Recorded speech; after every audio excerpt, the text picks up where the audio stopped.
याकूब ने सुना कि लाबान के बेटे हर थे। याकूब ने हमारे पिता की सारी संपत्ति ले ली है और जो कुछ उसके पास है वह सब हमारे पिता की ही चीजों से पाया है।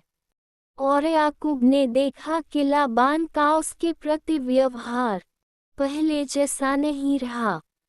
तब परमेश्वर ने याकूब से कहा, अपने पितरों के देश और अपने संबंधियों के पास लौट जा, और मैं तेरे साथ रहूंगा। तब याकूब ने राहेल और लेआ को मैदान में बुलाया जहां उसके झुंड थे। उसने उनसे कहा, मैं देखता हूं कि तुम्हारे पिता का व्यवहार मेरे प्रति पहले जैसा नहीं रहा, परंतु मेरे पिता का परमेश्वर मेरे साथ रहा है। तुम जानती हो कि मैंने तुम्हारे पिता की पूरी शक्ति से सेवा की है।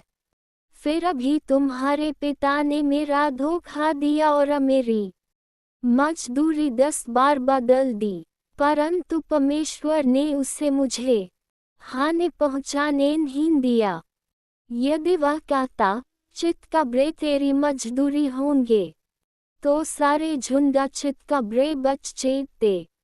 और यदि वह कहता, धारीदार तेरी मजदूरी होंगे, तो सारे झुंड धारीदार बच जेते। इस प्रकार परमेश्वर ने तुम्हारे पिता के पशु ले लिए और मुझे दे दिए। प्रजनन के समय मैंने एक स्वप्न देखा, जिसमें मैंने देखा कि जो बकरे झुंड के साथ मिल रहे थे वे धारीदार चितकबरे या धब्बेदार थे। तब परमेश्वर के दूत ने स्वप्न में मुझसे कहा, याकूब। मैंने उत्तर दिया, मैं यहाँ हूँ।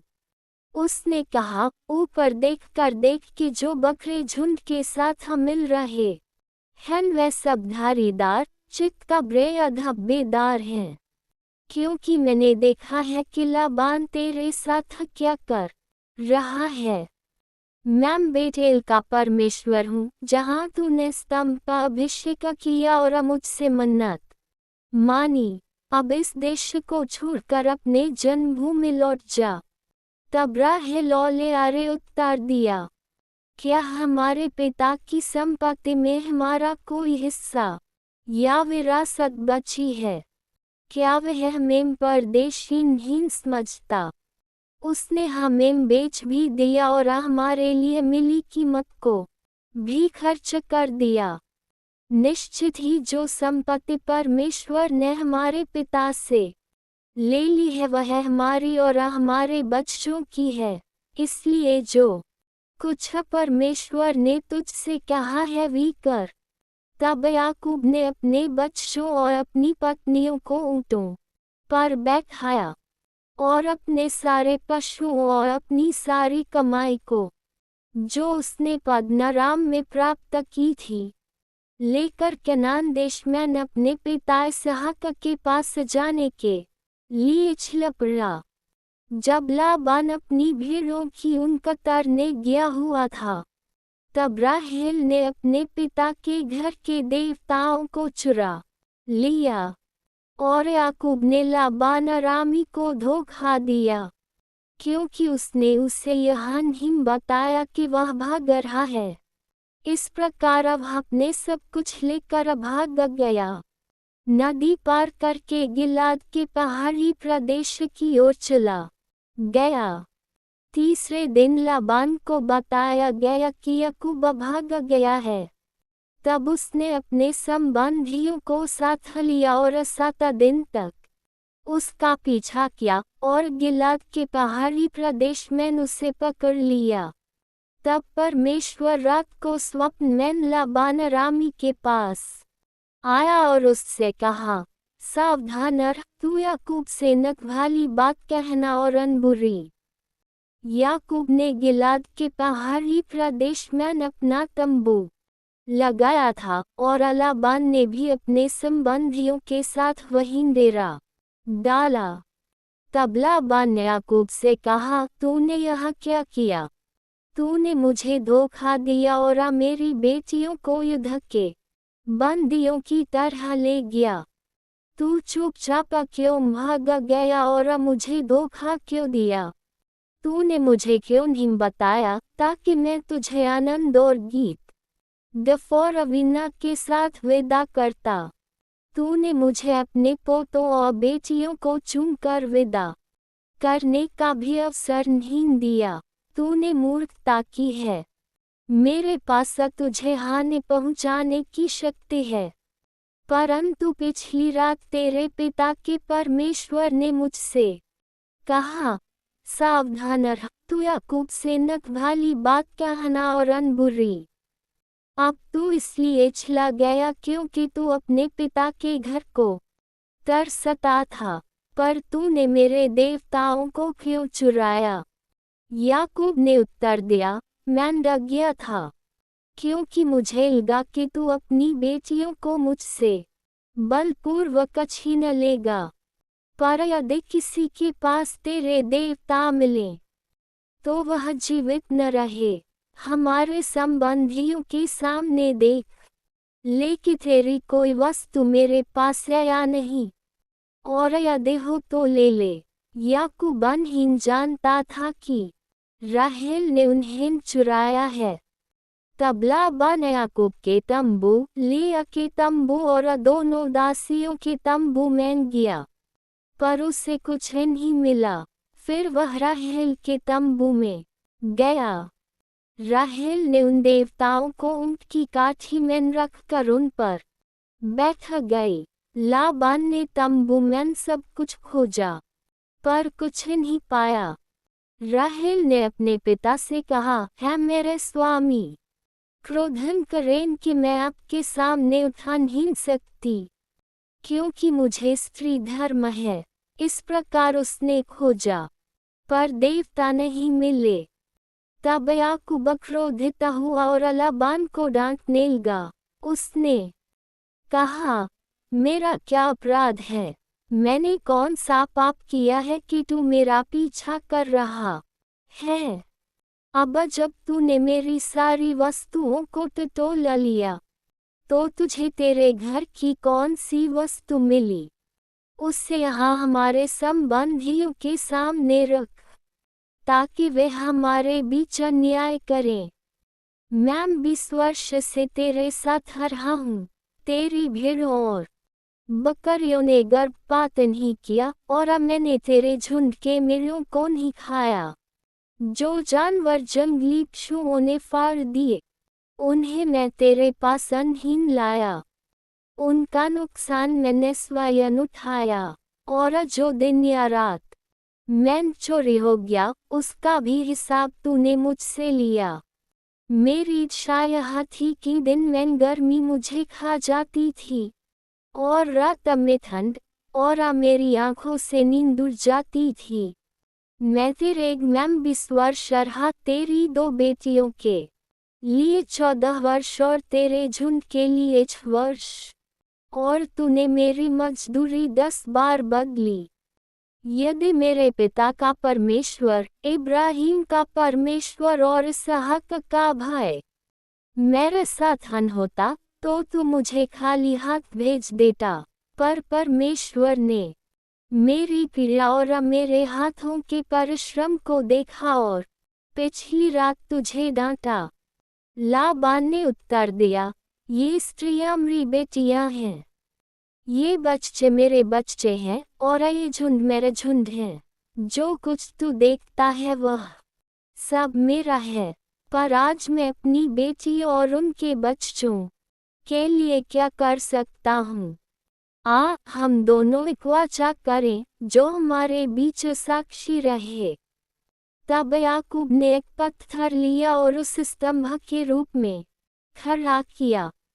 उसने अपने संबंधियों से कहा, पत्थर इकट्ठे करो। उन्होंने पत्थर लेकर एक ढेर बनाया और वहां उस ढेर के पास भोजन किया। लाबान ने उसका नाम गरसाहदूत रखा, और याकूब ने उसका नाम गलेद रखा। लाबान ने कहा, ये ढेर आज मेरे और तेरे बीच साक्षी है, इसलिए उसका नाम गलेद रखा गया। और उसे मिजपाह भी कहा गया, क्योंकि उसने कहा, जब हम एक दूसरे से दूर हों तब यहोवा हमारे बीच निगरानी करे।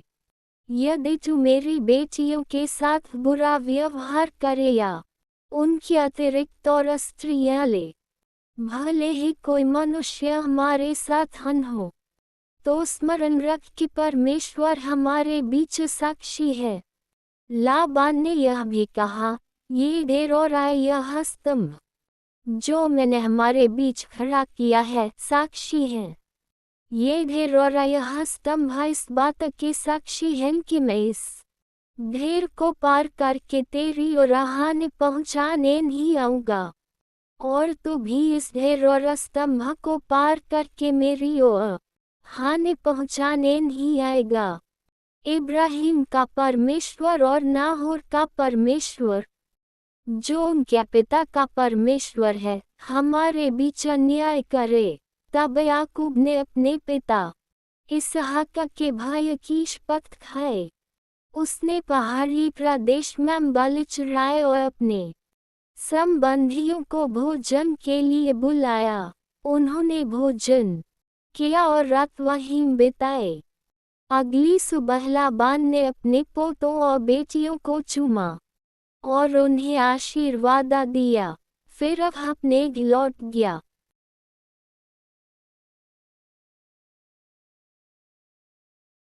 याकूब अपने मार्ग पर बढ़ा और परमेश्वर के दूत उससे मिले। जब याकूब ने उन्हें देखा तो उसने कहा, ये परमेश्वर का डेरा है। इसलिए उसने उस स्थान का नाम महनैम रखा। याकूब ने अपने भाई एसाव के पास से देश अर्थात एदोम के प्रदेश में दूतों को भेजा। उसने उन्हें यह आज्ञा दी, तू मेरे स्वामी एसाव से यह कहना, आपका दास याकूब कहता है, मैं लाबान के साथ रहता रहा और अब तक वहीं ठहरा हूँ। मेरे पास गाय बैल गदहे भेड़ बकरियां दास और दासियां हैं। अब मैं अपने स्वामी के पास से संदेश भेज रहा हूँ ताकि मुझे आपकी दृष्टि में अनुग्रह मिले। जब दूत याकूब के पास लौटे तो उन्होंने कहा, हम तेरे भाई एसाव के पास गए थे और अब वह तुझसे मिलने आ रहा है और उसके साथ थे 400 आदमी हैं। यह सुनकर याकूब बहुत डर गया और संकट में पड़ गया। उसने अपने साथ के लोगों को और भेड़ बकरियों, गाय बैल और ऊँटों को 2 दलों में बांट दिया। उसने सोचा, यदि एसाव एक दल पर आक्रमण करेगा तो दूसरा दल बचकर निकल जाएगा। तब याकूब ने प्रार्थना की, है मेरा पिता इब्राहिम के परमेश्वर, मेरे पिता इसहाक के परमेश्वर, हे यहोवा, जिसने मुझसे कहा था, अपने देश और अपने संबंधियों के पास लौट जा और मैं तुझे समृद्ध करूंगा। मैं तेरे उस प्रेम और विश्वास योग्यता के योग्य नहीं हूँ जो तूने अपने दास पर दिखाए है। जब मैं इस यरदन को पार किया था तब मेरे पास केवल मेरी लाठी थी, पर अब मैं 2 दलों के समान हो गया हूँ। मैं तुझसे प्रार्थना करता हूँ, मुझे मेरे भाई एसाव के हाथ से बचा, क्योंकि मुझे भय है कि वह कर मुझ पर आक्रमण करेगा और माताओं सहित बच्चों को भी मार डालेगा। परंतु तूने कहा है, मैं निश्चय ही तुझे समृद्ध करूंगा और तेरे वंश को समुद्र की रेत के समान कर दूंगा, जिसे गिना नहीं जा सकता। उसने उस रात वहीं बिताई और जो कुछ उसके पास था उसमें से अपने भाई एसाव के लिए भेंट चुनी। 200 बकरियां और 20 बकरे, 200 भेड़ें और 20 मेढ़े, 30 दूध देने वाली ऊँटनियां उनके बच्चों सहित, 40 गाय और 10 बैल और 20 गदहियां दाद सकते हैं। उसने उन्हें अपने सेवकों के हाथ में सौंपा। हर झुंड को अलग अलग रखा और अपने सेवकों से कहा, मेरे आगे आगे जाओ और झुंडों के बीच कुछ दूरी रखना। उसने आगे चलने वाले को यह आज्ञा दी। जब मेरा भाई एसाव तुझसे मिले और पूछे, तू किसका है, कहाँ जा रहा है, और ये सब पशु किसके हैं जो तेरे आगे आगे जा रहे हैं, तब तू कहना, ये तेरे दास याकूब के हैं। यह मेरे स्वामी एसाव के लिए भेजी गई भेंट है और अब है हमारा पीछे आ रहा है।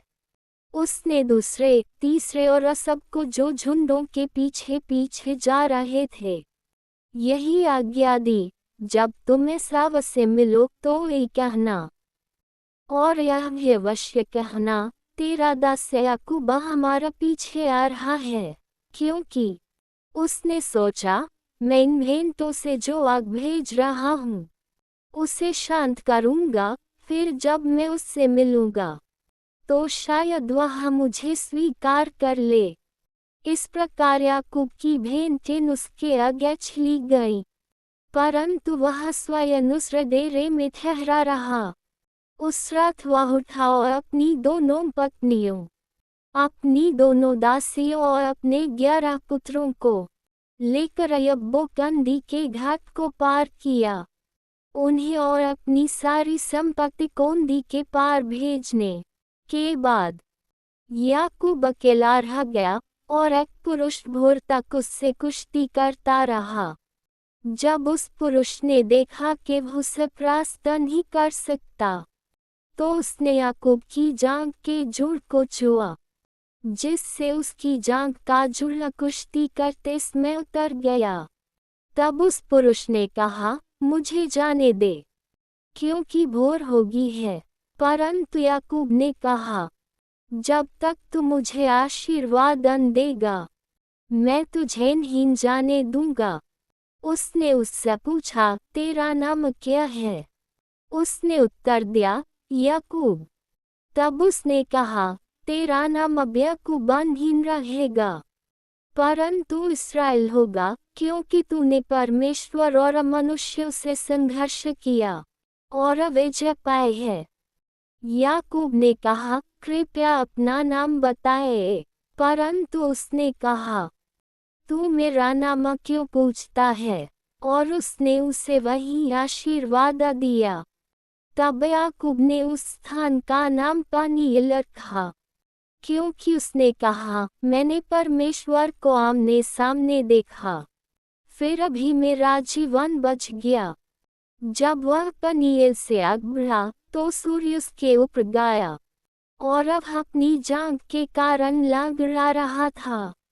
इसी कारण नाजक का इस्राएली लोग उससे को नहीं खाते जो जांघ के जोड़ से लगी होती है, क्योंकि याकूब की जांघ का जुड़ उसी ने उसके पास छुआ गया था।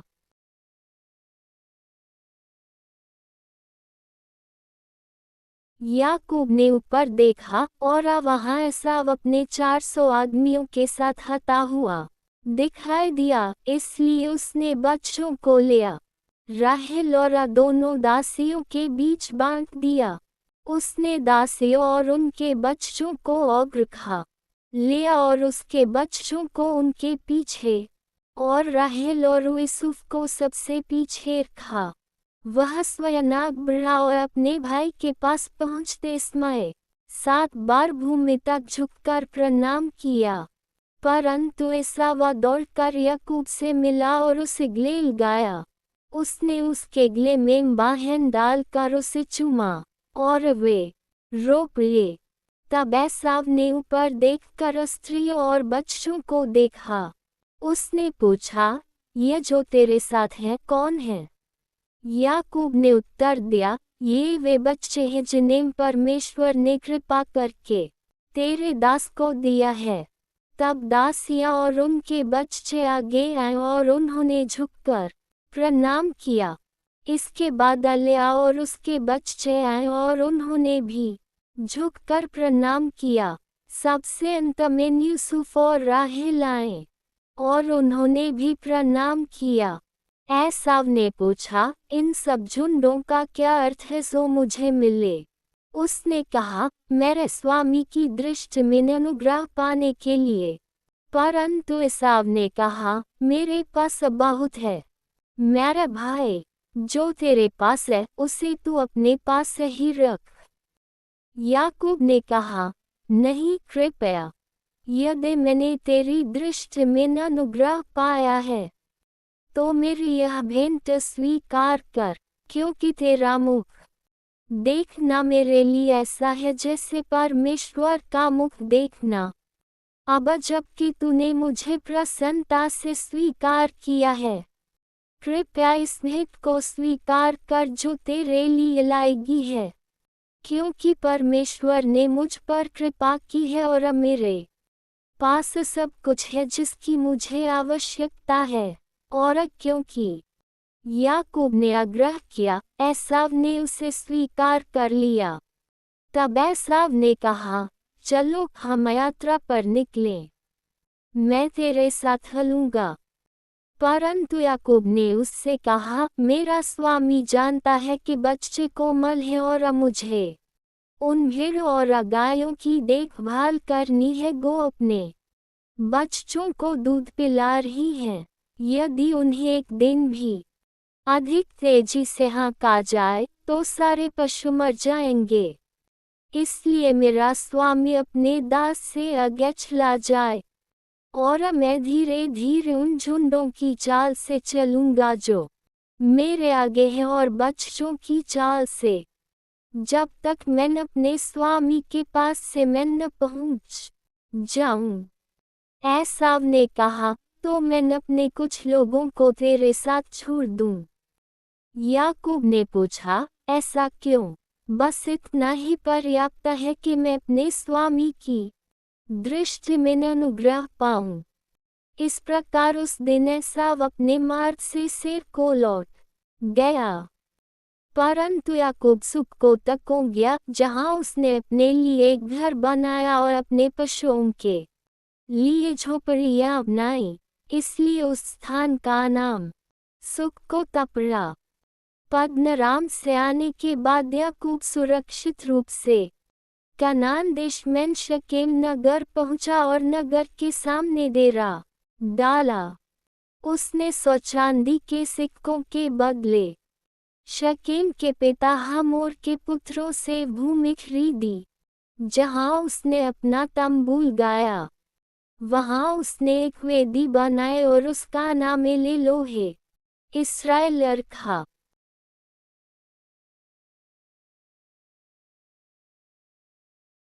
अब दीना, जो लिया ने याकूब के लिए जन्मी थी, उस देश की स्त्रियों से मिलने के लिए बाहर गई। जब हमोर हिव्वी का पुत्र शकेम, जो उस क्षेत्र का शासक था, ने उसे देखा तो उसने उसे पकड़ लिया और उसके साथ बलात्कार किया। उसका मन याकूब की बेटी दीना पर आसक्त हो गया और अब उस लड़की से प्रेम करने लगा और उससे कोमलता से बातें की। और शकेम ने अपने पिता हमोर से कहा, इस लड़की को मेरे लिए पत्नी के रूप में लियाओ। जब याकूब ने सुना कि उसकी बेटी दीना को अपवित्र किया गया है, उसमें उसके पुत्र उसके पशुओं के साथ खेत में थे, इसलिए वो उनके घराने तक छुपा रहा। तब शकेम का पिता हमोर याकूब से बात करने के लिए बाहर आया। जैसे ही याकूब के पुत्रों ने यह बात सुनी, वे खेत से लौट आए। वे शोक और क्रोध से भर गए, क्योंकि शकेम ने इस्राएल में एक घृणित काम किया था, याकूब की बेटी के साथ सोकर ऐसा काम जो नहीं किया जाना चाहिए। परंतु हमोर ने उनसे कहा, मेरा पुत्र शकेम तुम्हारी बेटी को चाहता है, कृपया उसे उसकी पत्नी बनने के लिए दे दो। हमारे साथ विवाह संबंध स्थापित करो। अपनी बेटियां हमें दो और हमारी बेटियां अपने लिए लो। तुम हमारे बीच बस सकते हो, यह देश तुम्हारे लिए खुला है, इसमें आओ, इसमें व्यापार करो और इसमें संपत्ति प्राप्त करो। तब शकीम ने दीना के पिता और भाइयों से कहा, मैं आपकी दृष्टि में अनुग्रह पाना चाहता हूँ। आप जो कहेंगे मैं दूंगा। दुल्हन का मूल्य और जो भेंट मुझे देनी है, उसे जितना चाहे उतना बड़ा कर दें। मैं जो भी आप मांगेंगे वह दूंगा। केवल उस लड़की को मेरी पत्नी बना दें, क्योंकि उनकी बहन दीना को अपवित्र किया गया था। याकूब के पुत्रों ने शकीम और उसके पिता हमोर से छलपूर्वक उत्तर दिया। उन्होंने उनसे कहा, हम ऐसा काम नहीं कर सकते। हम अपनी बहन को ऐसे पुरुष को नहीं दे सकते जो खतना नहीं किया हुआ है। यह हमारे लिए अपमान की बात होगी। हम केवल एक शर्त पर तुम्हारी बात मानेंगे कि तुम हमारे समान बनो और अपने सब पुरुषों का खतना कराओ। तब हम अपनी बेटियां तुम्हें देंगे और तुम्हारी बेटियां अपने लिए लेंगे। हम तुम्हारे बीच बसेंगे और तुम्हारे साथ एक ही लोग बन जाएंगे। पर यदि तुम न कराने को तैयार नहीं हो, तो हम अपनी बहन को लेकर चले जाएंगे। उनकी यह बात हमोर और उसके पुत्र शकीम को अच्छी। वह जवान, जो अपने पिता के सारे घराने में सबसे अधिक सम्मानित था, उनके कहे अनुसार करने में देर नहीं की, क्योंकि वह याकूब की बेटी से बहुत प्रसन्न था। तब हमोर और उसका पुत्र शकीम नगर के फाटक पर जाकर अपने घरवासियों से बात करने लगे। उन्होंने कहा, ये लोग हमारे प्रति मित्रवत हैं। उन्हें हमारे देश में रहने और व्यापार करने दो। देश में उनके लिए बहुत जगह है। हम उनकी बेटियों से विवाह कर सकते हैं और वह हमारी बेटियों से विवाह कर सकते हैं। परंतु वे लोग हमारे साथ एक ही जाति के रूप में रहने के लिए भी सहमत होंगे जब हमारे सब पुरुष खतना कराएंगे जैसे वे स्वयं हैं। क्या उनके पशु, उनकी संपत्ति और उनके सब जानवर हमारे नहीं हो जाएंगे? इसलिए हम उनकी बात मान लें और वह हमारे बीच बस जाएंगे। नगर के फाटक से निकलने वाले सब पुरुष हमोर और उसके पुत्र शकीम की बात से सहमत हो गए और नगर के पुरुष का खतना किया गया। 3 दिन बाद, जब वे इस भी पीढ़ा में थे, याकूब के 2 पुत्र शिमोन और लेवी, जो दीनाक भाई थे, अपनी तलवारें लेकर उस निश्चिंत नगर पर टूट पड़े और पुरुष को मार डाला। उन्होंने हमोर और उसके पुत्र शकीम को तलवार से मार डाला और दीना को शकीम के घर से निकाल कर चले गए। याकूब के पुत्र मरे हुए लोगों के पास आए और उस गाँव को लूट लिया जहां उनकी बहन को अपवित्र किया गया था। उन्होंने उनके भेड़ बकरियों, गाय बैलों, गधों और नगर तथा खेतों में जो कुछ भी उनका था, सब ले लिया।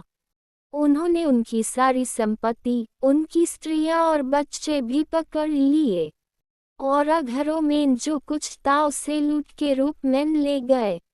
तब याकूब ने शिमोन और लेवी से कहा, तुमने मुझे संकट में डाल दिया है, क्योंकि तुमने मुझे इस देश के निवासियों, कनानियों और अपरिचियों की दृष्टि में घृणित बना दिया है। हम संख्या में जुड़े हैं और यदि वे मेरे विरुद्ध मिलकर मुझ पर आक्रमण करेंगे तो मैं और मेरा घराना नष्ट हो जाएंगे। परंतु उन्होंने उत्तर दिया, क्या वह हमारी बहन के साथ वेश्या जैसा व्यवहार करता?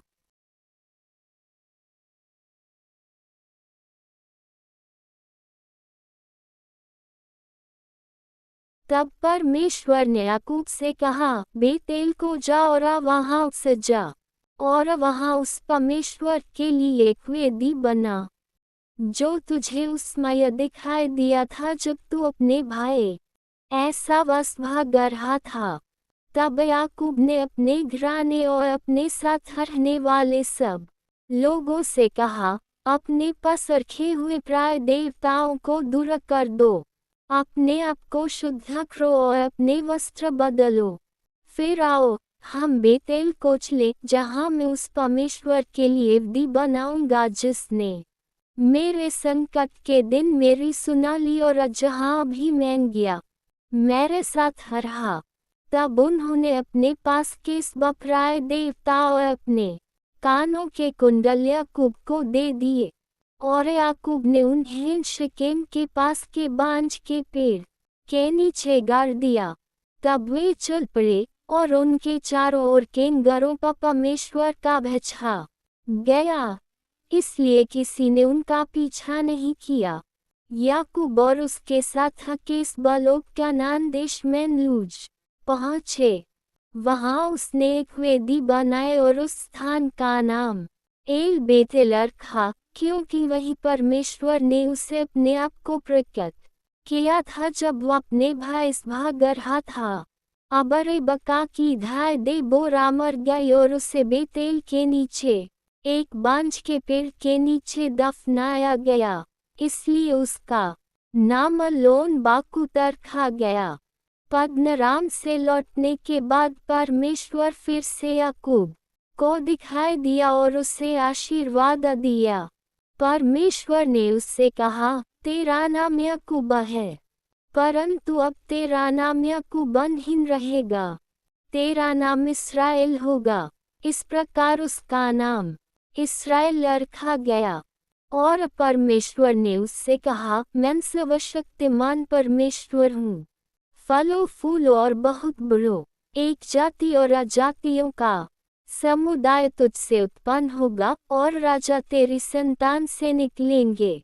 जो देश मैंने इब्राहिम और इसहाक को दिया, वही मैं तुझे भी देता हूँ, और तेरे बाद तेरी संतान को भी यह देश दूंगा। फिर परमेश्वर उस स्थान से ऊपर चला गया जहाँ उसने उससे बातें की थी। याकूब ने उस स्थान पर जहाँ परमेश्वर ने उससे बातें की थी एक पत्थर का स्तंभ खड़ा किया और उस पर घी चढ़ाया। उसने उस पर तेल भी डाला।